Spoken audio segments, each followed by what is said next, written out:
할렐루야. 오늘 너무도 유명한 시편 23편의 말씀을 가지고 부족함이 없는 삶이라는 제목으로 은혜를 나누고자 합니다. 다윗의 시지요.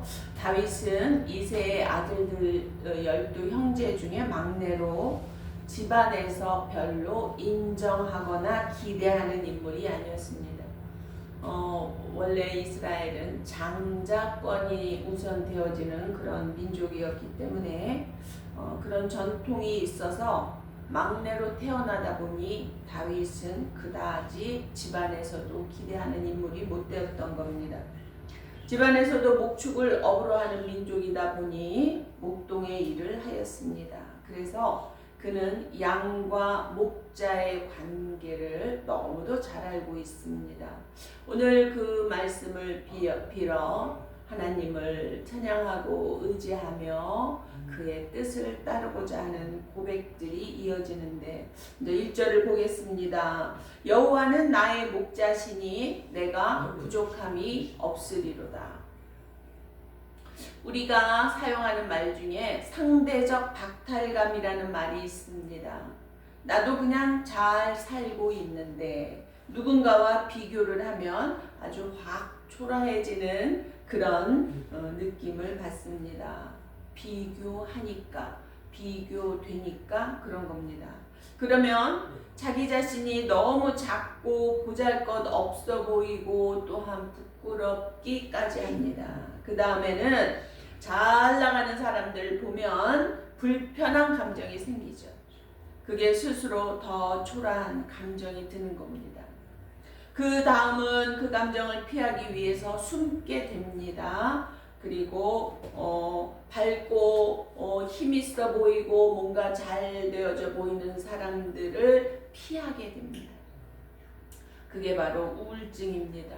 그렇게 혼자 있으면 감정이 우울해지고 뭔지 더 초라해지고 점점 자신감 없어지고 더 발전을 하면 공황장애라고 하는 마음의 병을 갖게 되는 겁니다. 그런데 오늘 본문에서 다윗은 기름 부음을 받은 후에, 하나님의 부르심을 받은 후에 오히려 왕이던 사울에게 쫓기며 생명의 위협을 당하며 광야에서, 골짜기에서 또는 남의 나라에서 미친 척까지 하며 도망을 다닌 횟수가 10년이 넘었습니다. 하나님이 선택하셨는데 그럼 승승장구 하나님과 동행하며 잘 나가야 하는데 고난의 연속인 겁니다. 그는 오히려 사울 왕을, 자기를 죽이고자 쫓아오는 사울 왕을 죽일 기회를 갖게 되었음에도 하나님의 기름 부음 받은 자를 자기 손으로 해칠 수 없다 하여 그를 오히려 살려둡니다. 그런 그가 지금 이런 고백을 하는 겁니다. 여호와가 나의 목자시니 나는 더 이상 부족하지 않다. 그의 삶은 온통 부족하고 결핍 덩어리인 삶임에도 그는 지금 여호와가 나의 목자시니 나는 더 이상 부족하지 않다라고 고백을 하는 겁니다. 2절을 보겠습니다. 그가 나를 푸른 초장에 누이시며 실만한 물가로 인도하시는도다. 목동이었던 다윗은 풍성하고 좋은 꼴이 어디에 있고 언제 풍성해지고 그 시기와 때를 잘 알고 있었습니다. 양무리를 몰고 다니면서 많은 경험이 쌓여 때를 따라 양떼를 이끌어 언제나 풍성한 꼴로 먹였던 겁니다. 또 모든 생명체에게 물은 생명 그 자체입니다. 우리도 물 안 마시면 죽습니다. 그 양떼가 먹고 마시는 쉴만한 곳을 인도해서 목자의 목소리만 들리면 뒤도 안 돌아보고 자기 목자를 쫓는 양들이 되게 그렇게 인도를 했던 겁니다. 그래서 그는 만군의 여호와가 나의 목자시니 나는 전혀 염려할 것이 없다는 것을 너무도 잘 아는 겁니다. 자신이 그 양떼를 그와 같이 이끌어 이끌었는데 하물며 하나님이시랴. 그 믿음이 있었던 겁니다. 그 하나님께서 내 영혼을 소생시키시고 자기 이름을 위하여 의의 길로 인도하신다 라고 지금 선포합니다. 우리는 비전을 가져라, 꿈을 가져라 이런 말을 합니다. 꿈을 가져야 한다라고 우리는 얘기하고 생각합니다. 그런데요, 우리의 꿈은 우리가 갖는 게 아닙니다. 그 꿈은 하나님께서 우리에게, 나에게 가지시는 겁니다. 그래서 내 영혼을 소생시키시고 자기 이름을 위하여 의의 길로 나를 인도하신다는 겁니다. 하나님께서 나에게 계획하시고 품으신 그 꿈을 이루시기 위해서 나를 그 생명의 길로, 의의 길로 이끌어 가신다는 겁니다. 정말 중요한 고백입니다. 중요한 믿음입니다. 그러니 그 꿈을 이루어 가시도록 다윗을 기름 부어 세우시고 왕이 되도록 하기 위해 다윗을 이끌어 가시는데 사울이 그를 죽일 수 있냐고요? 못 죽여요. 그러니 다윗이 더 든든하고 담대한 마음으로 사울을 쳐 죽일 수도 있는데 하나님께서 하심인지를 아는 거예요. 그러니 사울을 살려 돌려보내며 그의 생명을 건드리지 않는 겁니다. 그도 하나님의 기름 부음 받은 자임을 알기 때문입니다. 그런데 우리들은 내 뜻대로 살겠다고 엇나가요. 그러면 어떤 일이 벌어져요? 등짝 스매싱 같은 인생의 스매싱을 당하는 겁니다. 그것이 바로 하나님의 뜻을 바로 알고 순종하라는 겁니다. 하나님이 너에게 이런 뜻이 있어. 하나님의 뜻을 바로 알고 순종해라. 나를 향하신 하나님의 뜻이 무엇인지 알아서 하나님 앞에 순종하는 저와 여러분 되시기를 주님의 이름으로 축복합니다. 4절 보겠습니다. 내가 사망의 음침한 골짜기로 다닐지라도 해를 두려워하지 않을 것은 주께서 나와 함께 하심이라. 주의 지팡이와 막대기가 나를 안위하시나이다. 사망의 음침한 골짜기라는 말은 죽을 만큼 힘든 상황을 말하는 겁니다. 여기에서 해를 두려워하지 않을 것은 이 말씀은 해를 안 받는다는 얘기가 아니에요. 해를 받을 수도 있다라는 얘기입니다. 그러나 그 해가 두렵지 않다고요. 해를 받을 수도 있지만 나는 그 해가 두렵지 않다. 왜요? 여호와께서 동행하시면 지팡이와 막대기로 나를 지켜주시기 때문이다. 어떻게 알아요? 잘 알죠. 왜냐하면 본인이 목동이었거든요. 자기 자신이 목동의 일을 했거든요. 목자의 일을 했으니 너무도 잘하는 겁니다. 늑대가 와서 양을 물고 가려고 하면 지팡이를 가지고 후려쳐서 도망가게 만들기도 하고요. 또 물맷돌로 멀리 있을 땐 다가오지도 못하게 물맷돌질을 해서 보호하기도 하고요. 혹 물리거나 다쳤으면 막대기로 양의 몸을 이렇게 진단을 합니다. 털이 너무 많기 때문에 상처가 안 보일 수도 있어요. 털이 하여튼 양 한 마리의 털을 깎아내면은 엄청 많은 그런 털로 우리가 옷도 만들어 입고 하잖아요. 그러니 그 두꺼운 털 속의 상처를 눈으로 볼 수 없으니 막대기를 가지고 양을 세워놓고 양의 문을 지나갈 때 이렇게 진단을 합니다. 그러면 그 상처에 막대기가 이렇게 스치면은 아프잖아요. 우리 상처 누가 건드리면 아프잖아요. 그러니까 매 합니다. 아파요 하고 외치는 거죠. 그러면 그때 그 막대기로 진단한 상처를 싸매어 주기도 하고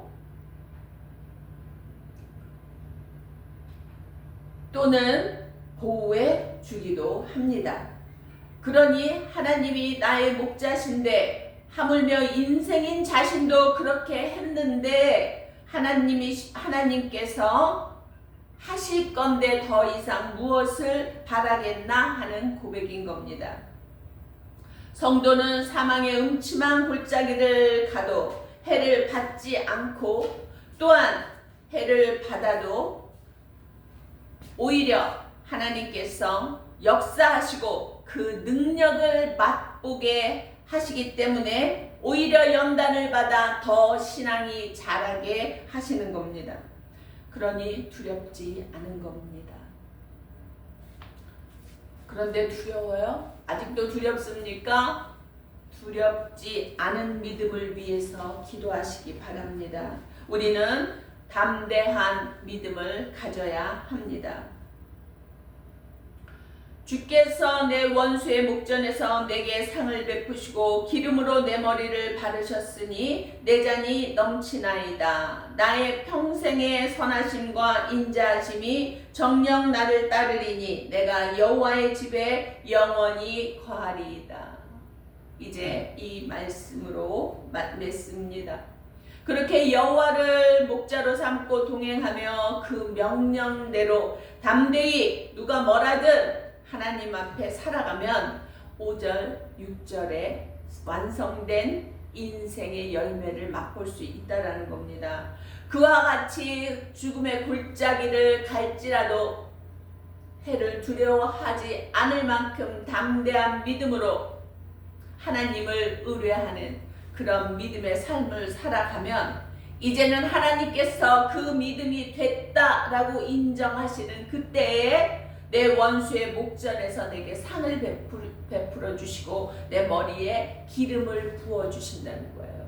그 기름이라는 것은 하나님의 인치심이에요. 귀한 손님이 왔을 때 이스라엘의 풍습이기도 합니다. 그분 당신은 존귀한 자다라고 인정을 해주는 거예요.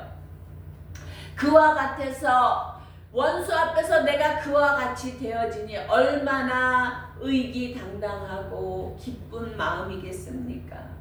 그렇게 나를 못살게 굴고 짓밟고 무시하던 그들 앞에서 오히려 하나님이 높이 세워주시니 얼마나 이제는 체면이 서느냐는 겁니다. 그런데요, 그뿐만이 아니라 나의 평생의 선하심과 인자하심이 정녕 나를 따르리니 이스라엘의 시간은요, 미래가 뒤에 있다고 합니다. 과거가 앞에 있어서 과거를 보면서 계획을 세우는데 미래가 뒤에서 밀어준다는 거죠.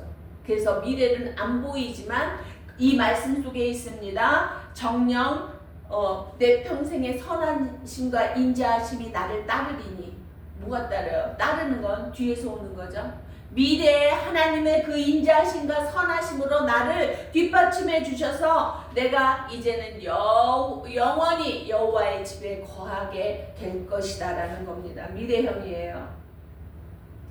하박국 3장 17절 18절에 보면 비록 무화과 나무가 무성치 못하며 포도나무에 열매가 없으며 감람나무에 소출이 없으며 밭에 식물이 없고 우리의 양이 없고 외양간에 소가 없을지라도 나는 여호와를 인하여 즐거워하며 나의 구원의 하나님을 인하여 기뻐하리로다. 하박국 선지자의 고백입니다. 얼마나 비워낸 삶인지, 얼마나 내려놓은 삶인지 이 시점에서 시원히 또 생각납니다. 어젠가 그젠가 어디서 얘기를 들었는데 950명을 한 달에, 그러니까는 지금 그가 후원하고 있는 사람의 수가 950명이랍니다. 한 사람의 한 달 그 도움은 손길의 그 금액이 45,000원이 기본이랍니다. 얼마입니까? 그러니까 제가 더 놀라고 더 존경하게 됐습니다. 정말 그런 내려놓은 삶, 비운 삶을 사는 사람들이 너무 부러운 분들입니다. 그렇게 고난을 믿음으로 이겨낸 다윗은 왕이 되어서 이스라엘을 태평성대로 이루며 말년의 평안의 삶을 살았습니다. 그리고 그는 마침내 하나님께서 내 마음에 합한 자다, 라는 인정을 받았습니다. 하나님은 우리를 보호하실 때 위험을 없애시는 분이 아닙니다. 위험 속에서도 오히려 목적을 잃지 않도록 함께해 주시는 분입니다. 그래서 믿음이라는 것은 하나님의 뜻을 알았다면 그 일을 이루기 위해 기꺼이 나아가는 것이지 포기하거나 타협하는 것이 아니라는 겁니다. 기도하며 하나님께 힘을 얻어서 기꺼이 그 십자가를 지는 믿음, 그것이 우리의 믿음이 되어야 될 것입니다. 다윗은 완전해서 왕이 된 것이 아닙니다. 하나님 앞에서 그 믿음의 기준을 잃지 않았어요. 놓치지 않았기 때문에 왕이 된 것입니다. 이미 우리가 알다시피 다윗은 가늠한 자이며 살인한 자입니다. 그의 삶에는 피가 많다라고 했어요. 그래서 하나님께서 그에게 성전을 짓지 못하게 했습니다.